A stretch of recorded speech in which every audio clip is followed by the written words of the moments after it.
اللهم رب زدني علما والحقني بالصالحين. اعوذ باللہ من الشیطان الرجیم. بسم اللہ الرحمن الرحیم. قل للمؤمنین یغضوا من ابصارهم ویحفظوا فروجهم ذلك ازکی لهم ان اللہ خبیر بما یصنعون. صدق اللہ العظیم. سورہ نور کی 30 نمبر آیت.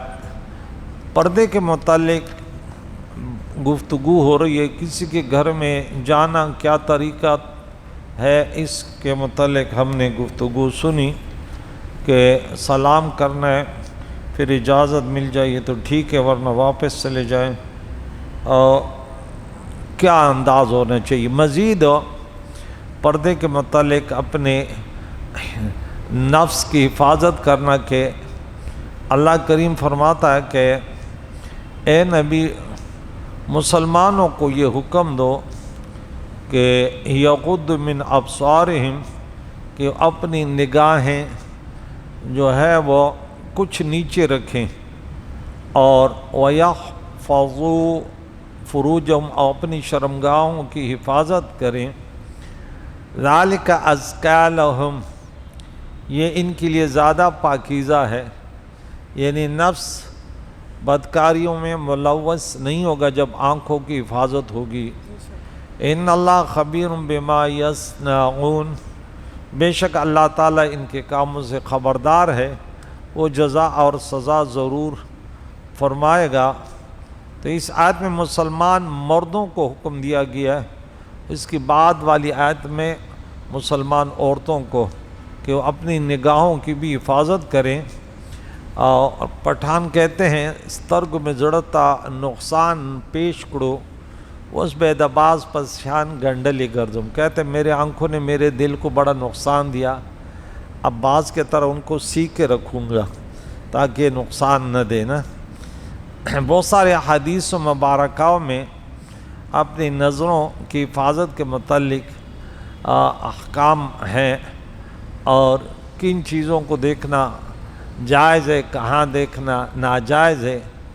تو حضرت ابو سعید الخدری رضی اللہ تعالی عنہ سے روایت ہے، حضور علیہ السلام نے ارشاد فرمایا تم راستوں میں بیٹھنے سے بچو. صحابہ کرام رضوان اللہ تعالی علیہم اجمعین نے عرض کی یا رسول اللہ صلی اللہ تعالی علیہ وسلم، راستوں میں بیٹھنے بغیر ہمارا گزارا نہیں ہے، ہم وہاں بیٹھ کر باتیں کرتے ہیں. ارشاد فرمایا اگر راستوں میں بیٹھنے بغیر تمہیں کوئی چارہ نہیں تو راستے کا حق ادا کرو. راستوں کی بھی کچھ حقوق ہیں، وہ کیا ہیں؟ تو اللہ کے نبی نے فرمایا، صحابہ نے عرض کی کہ کیا ہیں حقوق؟ ارشاد فرمایا نظریں نیچے رکھنا، تکلیف دہ چیزوں کو دور کرنا، سلام کا جواب دینا، نیکی کی دعوت دینا، اور برائی سے روکنا.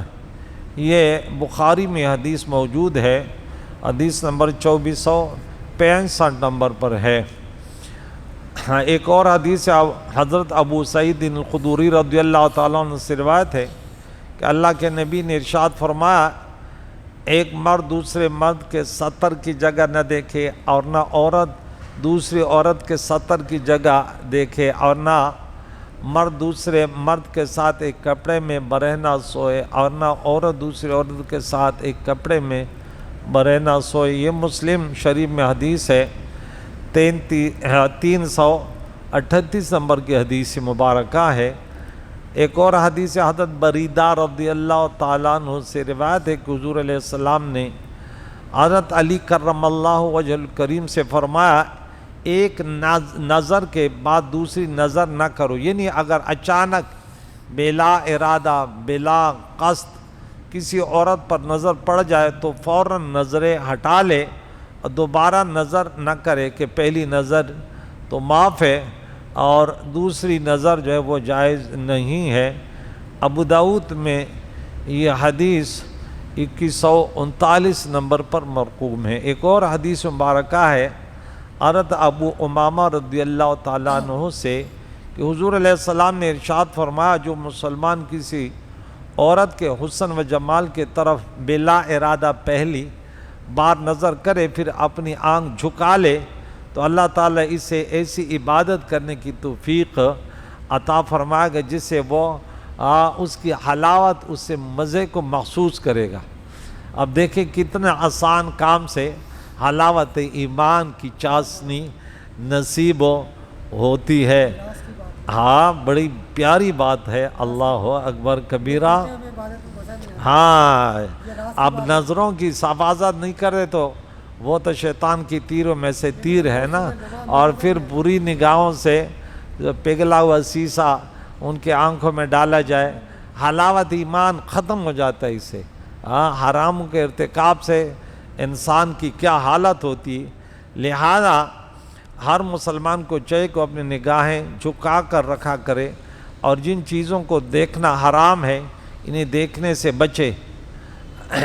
امام غزالی رحمۃ اللہ علیہ فرماتے ہیں نظریں نیچے رکھنا دل کو بہت زیادہ پاک کرتا ہے۔ اللہ اکبر کبیرہ۔ نیک لوگوں کی ان اولیاؤں کی باتیں دیکھیں، ان کو یہ بھی پتہ ہے کہ دل کیسے صاف ہوتے ہیں، ایمانی روحانی ایمان میں قوت کیسے آتی ہے۔ ہم کہتے ہیں کمزور ہیں، بے نماز میں وہ نہیں ہے، تو یعنی انسان کے اندر جو زمین پہ یہ اس نظام کو چلانے کے لیے پیدا ہوا، اب جب یہ حراموں میں پڑے گا تو اس کا سب کچھ ختم، پھر یہ میں کہتا ہوں ان کی حیثیت جو ہے نا جانور سے بدتر ہو جاتی ہے۔ اللہ اکبر کبیرہ۔ اس کی وجہ یہ کہ اگر تم نظر نیچے نہ رکھو بلکہ اسے آزادانہ ہر چیز پر ڈالو، بس اوقات تم بے فائدہ اور فضول بھی ادھر ادھر دیکھنا شروع کر دو گے اور رفتہ رفتہ تمہاری نظر حرام پر بھی پڑنا شروع ہو جائے گی۔ اب اگر جان بوجھ کر حرام پر نظر ڈالو گے تو یہ بہت بڑا گناہ ہے، اور عین ممکن ہے کہ تمہارا دل حرام چیز پر فریفتہ ہو جائے اور تم تباہی کا شکار ہو جاؤ۔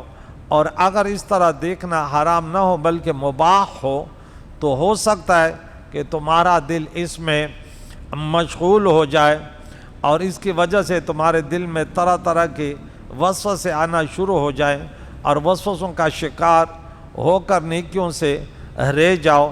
لیکن اگر تم نے حرام اور مباح کسی طرح دیکھنا ہی نہیں تو ہر فتنے اور وسوسے سے محفوظ رہو گے اور اپنے اندر راحت و نشاط محسوس کرو گے۔ یعنی انسان کو مسلسل جو ہے اپنے اعضاء، اپنے آنکھ، کان، ہاتھ، پاؤں کے استعمال پر بڑی توجہ دینی چاہیے۔ میں اکثر کہتا ہوں کہ بچوں اگر تم پڑھنے آتے تو لوگ کہتے کہاں جا رہے ہو، تو بولو ڈرائیونگ سیکھنے، تو بولیں گے بھائی کیا ڈرائیونگ سیکھ رہے ہیں، گاڑی؟ نہیں، اپنے اعضاء کو چلانے، ہاتھ، پاؤں، سوچ، زبان، یہ اس کا چلانا۔ میں نے بولا اگر اس کے ایکسیڈنٹ ہو جائے تو جہنم میں چلے جاؤ گے۔ یہ سب سے خطرناک گاڑی ہے۔ یہ تو کسی کو مار بھی سکتی ہے، کسی کو گالیاں بھی دے سکتی ہے، کسی کو مشکلوں میں مبتلا بھی کر سکتی ہے۔ اگر اس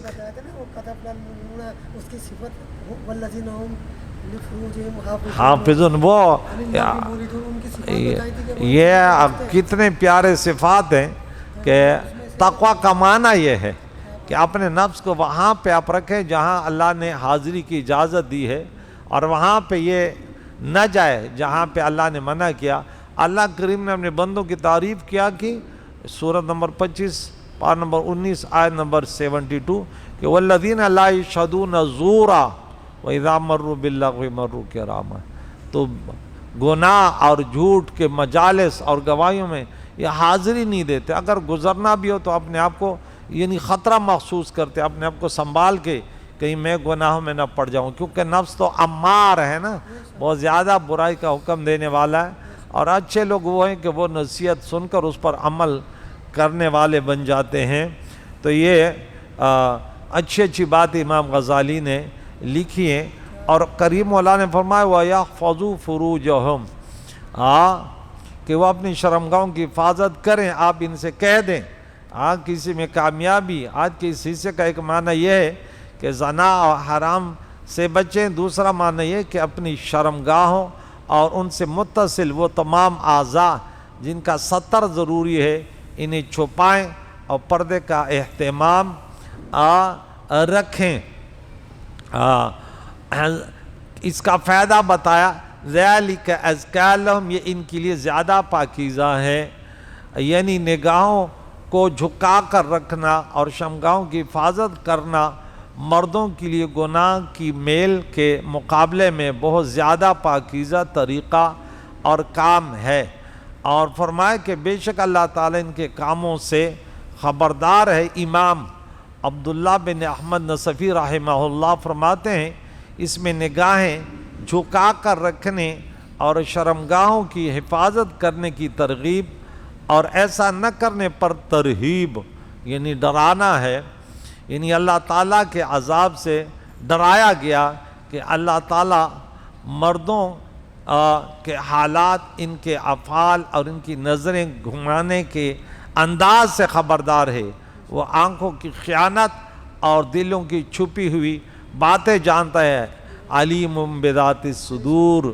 جب مرد اس بات سے آگاہ ہیں تو ان پر لازم ہے کہ وہ اس معاملے میں اللہ تعالیٰ سے ڈرے اور ہر غلط حرکت و سکون سے، کیونکہ مسلمان وہ ہے کہ وہ لا یعنی، یہاں پیچھے بات گزری مباح، جہاں نظر مباح کس کو کہتے ہیں؟ جس کے کرنے میں فائدہ نہیں ہے، نہ کرنے میں بھی ثواب نہیں ہے، آپ کو اجازت ہے، لیکن اب مسلمان تو وہ ہے کہ وہ ایسے کام کرے نہیں، مختصر زندگی ہے۔ تو 31 نمبر آیت میں ہے کہ وَقُلْ لِلْمُؤْمِنَاتِ يَغْضُضْنَ مِنْ أَبْصَارِهِنَّ، کہ مسلمان عورتوں سے بھی کہہ دو کہ اپنے آنکھوں کو تھوڑا نیچے رکھیں اور اپنی شرمگاہوں کی حفاظت کریں، وَلَا يُبْدِينَ زِينَتَهُنَّ، اور اپنی زینت، اپنی زیبائش، اپنی خوبصورتی کو ظاہر نہ کرے، إِلَّا مَا ظَهَرَ مِنْهَا، مگر جو اس سے ظاہر ہے، اس کا چھپانا ممکن ہی نہیں ہو تو وہ ظاہر رہے۔ وَلْيُضْرِبْنَ بِخُمُرِهِنَّ عَلَىٰ جُيُوبِهِنَّ، مزید عورتوں کے لیے تاکید فرمائی کہ وہ اپنے دوپٹے اپنے گریبانوں پر ڈالیں، ان کی چھاتیاں بھی نظر نہ آئیں، کہ کوئی شہوت کی نگاہیں اس پر نہ ڈالیں۔ اور آج کل دیکھ ہماری ماں بہنوں کو کہ اکثریت تو یہ کہ وہ کوشش کرتی ہیں کہ ہم ایسے زیب و زینت کریں کہ مرد جو ہے ہمارے طرف متوجہ ہو۔ اللہ کریم نے، پیارے نبی علیہ السلام نے اس کے متعلق کہ ان عورتوں کے بارے میں کیا بات بتائی، اللہ اکبر، کہ ان پر خدا کی لعنت ہے، یہ مردوں کو اپنی طرف مائل کرتی ہیں، کہ ہم ایسا لباس پہنے کہ مرد دیکھے اور ہمارے طرف پھر ان کے نگاہیں نہ ہٹے۔ اللہ اکبر کبیرہ۔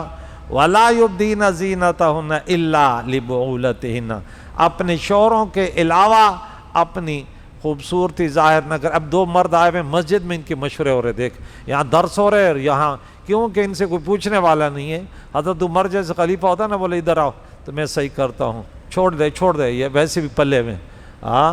وہ کہتے ہیں نا کتے کی دم، وہ ٹیڑھی پوری زندگی ایسے ہوتی ہے۔ اب کیا اس دور کے نوجوان کیا تربیت حاصل کرتے ہیں؟ ننگی فلمیں دیکھ کر کے ان کی وہ مسجد کے آداب کیا جانے، یا بڑوں کے یا علماء کے آداب۔ امام ابو حنیفہ ایک جگہ درس دے رہا تھا اور ایک بچہ گیند لینے آیا، انہیں بولا یہ بچہ صحیح نہیں ہے، دیکھیں۔ تو یہ لوگ صحیح نہیں ہوتے پھر ایسی حرکتیں کرتے ہیں نا، پیچھے سے تربیت، کھانا، ماحول ایسے ملا، ان کا قصور نہیں ہوتا، وہ بالکل اب ایک نشہ یا وہ نصیحت سے تھوڑی بات آتا ہے۔ اللہ ہمارے نوجوان بچوں کو سمجھنے کی توفیق عطا کہ علماء کی قدر کیا ہے، وہ تو سمجھتے کہ ایک چوکیدار ہے، اسی سے تو برباد کیا کہ میرے نبی فرمایا علماء کے اگر اس میں نہیں ہے تو تو برباد ہے۔ اور میں زیادہ قصوروار اس میں علماء کو ٹھہراتا ہوں کہ مسجدوں کے امام تو ہیں، کبھی نوجوان نسل کو انہوں نے تربیت نہیں دی، کہ مسجد میں گروپ در گروپ بیٹھے ہوئے وہ بولے بیٹھ رہے ہیں، تربیت ہو بھائی تمہارے فرائض میں سے ہے۔ تو اپنے شوہروں کے علاوہ اپنی خوبصورتی ظاہر نہ کریں، اور اپنے والد ہے اور آباء بعولتہن یا سوسر ہے، آبا جمع اب کی ہے، بعول جمع بال کی، شوہر ان کے شوہروں کے شوہر ہے، اس کا باپ یعنی سوسر، او ابنائہن یا اپنے بیٹے ہیں تو ان سے تو پردہ نہیں ہے نا، او ابناء بولتہن یا ان کے شوہر کے دوسری بیوی ہیں ان کے بچے ہیں. اچھا یہ ستے ساس اور بہو کا جو ہوتا ہے جیسے سوسر جیسے آپ نے فرمایا اب بہو مثال ہے جیسے اگر میں سوسر ہوں اور بہو ہے تو اس کے بارے میں کوئی پردہ نہیں ہے, کوئی پردہ نہیں. یہ قرآن کہہ رہے ہیں نا او آبائہن او آبائی بولتہن, سوسر سے پردہ نہیں ہے, میں حاصل بتا رہا ہوں. اخوانہن بھائیوں سے نہیں ہے, او بنی اخوانہن بھتیجوں سے نہیں ہے, او بنی اخواتہن بھانجوں سے نہیں ہے, اور نسائن اپنی مسلمان عورتیں ہیں ان سے نہیں ہے, او ما ملکت ایمانہن یا جو ہے ان کے کیا ہیں جو گھر میں کام کرنے والے ہیں, یہاں تو غلام کنیزیں وغیرہ ہوتی ہیں تو ان سے بھی پردہ نہیں ہے, اپنی کنیزوں پر بھی جو ان کے ملکیت میں ہو. او التابعین یا وہ نوکر مزدور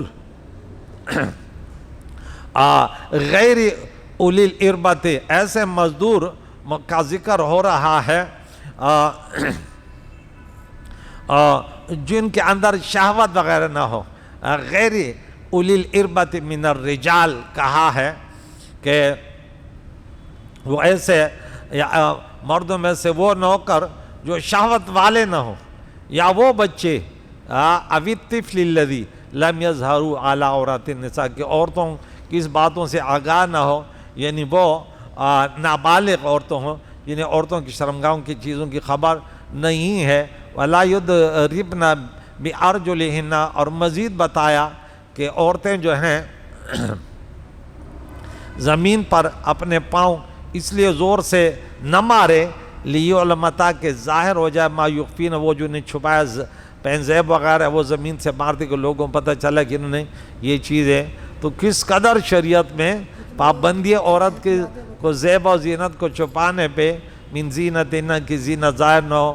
وتوبوا, اور اس معاملے میں اگر کوئی خطائیں ہو جائے, انسان کمزور ہے تو توبہ کرو تم سب, اللہ جمیعا, اللہ کی حضور سب کے سب, ایھا المؤمنون, اے مسلمانوں, اے مؤمنوں, لعلکم تفلحون, تاکہ تم فلاح پاؤ. پہلے تو اس کا ارتکاب نہ کرو, اور اگر خدا نخواستہ اس میں پڑ گئے تو پھر جو ہے اللہ کی حضور سچی پکی توبہ کرو. تو اس آیت کے اس حصے میں مسلمان مردوں عورتوں کو یہاں پہ وقل للمؤمنات, عورتوں کو حکم دیا گیا کہ اپنی نگاہیں کچھ نیچے رکھیں اور غیر مردوں کو نہ دیکھیں. حضرت ام سلمہ رضی اللہ تعالی عنہا فرماتی ہیں کہ میں اور حضرت میمونہ رضی اللہ تعالیٰ بارگاہ رسالت صلی اللہ تعالیٰ علیہ وسلم میں حاضر تھی. اس وقت ابن مکتوم رضی اللہ تعالیٰ عنہ حاضر ہوئے. پیارے آقا دو جان نے ہمیں پردے کا حکم فرمایا, تو میں نے عرض کی وہ تو نابینا ہے, ہمیں دیکھ اور پہچان نہیں سکتے. پیارے آقا دو جان نے ارشاد فرمایا کیا تم دونوں بھی نابینا ہو اور کیا تم ان کو نہیں دیکھتی؟ تو یہاں ایک مسئلہ یہ بھی یاد رکھیں, ایک مسئلہ یاد رہے کہ عورت کا اجنبی مرد کے طرف نظر کرنے کا وہی حکم ہے جو مرد کا مرد کے طرف نظر کرنے کا ہے. اور یہ اس وقت ہے کہ عورت کو یقین کے ساتھ معلوم ہو کہ اس کی طرف نظر کرنے سے شہوت پیدا نہیں ہوگی, اور اگر اس کا شبہ بھی ہو تو ہرگز نظریں نہ کریں. ولا یبدین زینتہن, اور اپنی زینت ظاہر نہ کریں. ابو البرکات عبداللہ بن احمد نصفی فرماتے ہیں زینت سے مراد وہ چیزیں ہیں جن کے ذریعے عورت سجتی سنورتی ہے, جیسے زیور, سرما وغیرہ. آج کل کے جو میک اپ وغیرہ ہیں بیوٹی پارلر جا کے وغیرہ, اور چونکہ محض زینت کے سامان کو دکھانا مباح ہے, اس لیے آیت کا معنی ہے کہ مسلمان عورتیں اپنے بدن کے ان اعضاء کو ظاہر نہ کریں جہاں زینت کرتی ہیں, جیسے سر, کان, گردن, سینہ, بازو, کوہنیاں اور پنڈلیاں. البتہ بدن کے وہ اعضاء جو عام طور پر ظاہر ہوتے ہیں جیسے چہرہ, دونوں ہاتھ اور دونوں پاؤں, انہیں چھپانے میں چونکہ مشقت واضح ہے اس لیے ان اعضاء کو ظاہر کرنے میں حرج نہیں. لیکن فی زمانہ چہرہ بھی چھپانا چاہیے جیسا کہ فتنے کا دور ہے. انشاءاللہ اس پہ مزید چونکہ اس کی تفسیر زیادہ ہے اس پر گفتگو کریں گے کل کے لیے انشاءاللہ۔ اللہ کریم اس پیاری پیاری آیاتوں کو 31 نمبر آیات پر مزید تفصیل ہوگی، اور خود بھی سنیے، دوسروں کو بھی سنائیں کہ اللہ اس پیارے کلام میں ہمیں کیا حکم فرماتا ہے۔ ایمان بڑی دولت ہے، شیطان اس کو کسی طریقے سے کمزور کرنا چاہتا ہے، اور جب کمزور ہو جائے گا پھر وہ حملہ کر کے لے جائے گا، کیونکہ انسان آہستہ آہستہ چھوٹی چھوٹے گناہوں میں، پھر آہستہ بڑے میں، پھر آخر کار ایک وقت آتا ہے جس گناہ کو بھی کرتے اس کو اچھا سمجھتا ہے، پھر اس کا ایمان ختم ہو جاتا ہے۔ اللہ کریم ہمیں قرآن پاک کو سن کر اس پر عمل کر کے پھر دوسروں کو پہنچانے کی توفیق عطا فرمائے۔ وصلی اللہ علیہ محمد وصحبہ اجمعین۔